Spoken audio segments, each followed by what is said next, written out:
Hong Kong, police and protesters clash on handover anniversary. Script taken from BBC News mainly for English learners. Police have clashed with protesters in Hong Kong on the 22nd anniversary of its shift from British to Chinese rule.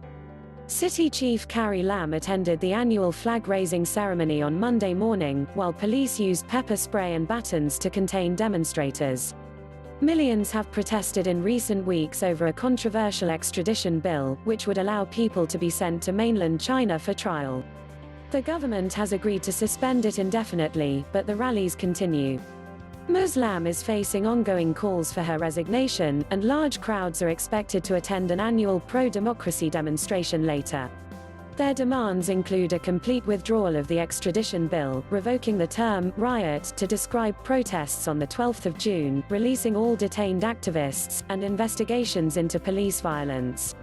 What happened earlier on Monday? Authorities said demonstrators had blocked several roads in the city from 0400 local time.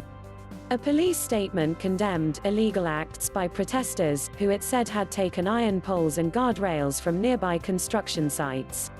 It warned demonstrators not to throw bricks or charge police cordon lines.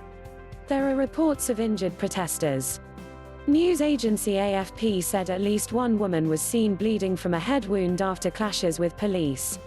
The force later said 13 police officers had been taken to hospital after protesters threw an unknown liquid at them.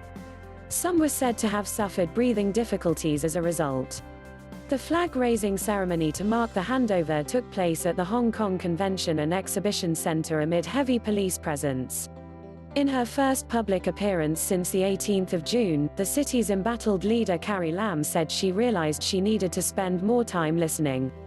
"I will learn the lesson and ensure that the government's future work will be closer and more responsive to the aspirations, sentiments and opinions of the community," she said. As she attended the official ceremony, protesters held a parallel event nearby, raising a black flag to show their fears for freedom in the territory. Why have people been protesting?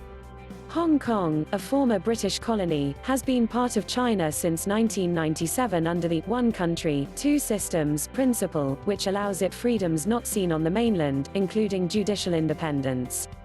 The extradition bill raised concerns for that status. Critics of the bill feared it could be used to target opponents of the government in Beijing, and to bring Hong Kong further under China's control. On the 12th of June, police used tear gas and rubber bullets to disperse crowds marching against the bill, the worst violence in the city in decades. Eventually, the demonstrations forced the government to apologize and suspend the planned extradition law. There have also been smaller demonstrations from the territory's pro-Beijing movement, however. On Sunday, thousands of pro-Beijing protesters rallied in support of the territory's police. Thanks for watching.